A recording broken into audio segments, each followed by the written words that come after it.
Good evening, kaiju fans. Valenquill here to speak with you once again. This time I speak of Terror of Mechagodzilla and why I enjoy the film despite what critics say. I saw this film as a child when I was probably about 12 or 13, and I was captivated by the on-screen presence of Mechagodzilla.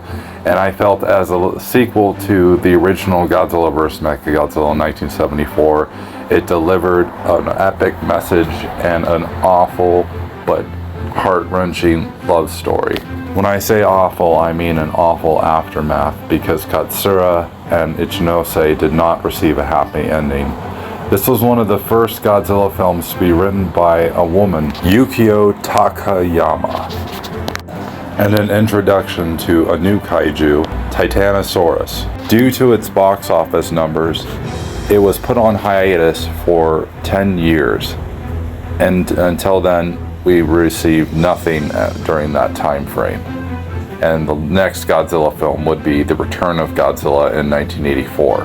However, when you compare it to other Godzilla films in the Showa Era, meaning Godzilla's Revenge, also known as All Monsters Attack, I feel that the box office numbers were unjustified and that the film deserved a higher score.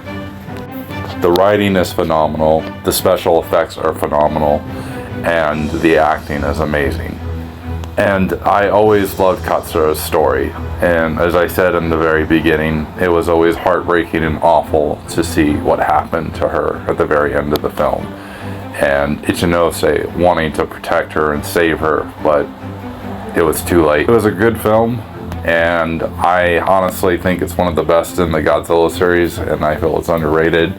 I highly recommend it, and my thoughts and my feelings on this film and how I enjoyed it, and think it deserves a second watch for those that have seen it but didn't really give it a chance. And if you have not seen it, I highly recommend it if you watch it back to back with Godzilla vs. Mechagodzilla 1974, because it is a great follow-up to the original film. So thank you, kaiju fans, and if you enjoy my kaiju content, I welcome you to the kaiju madness. Goodbye.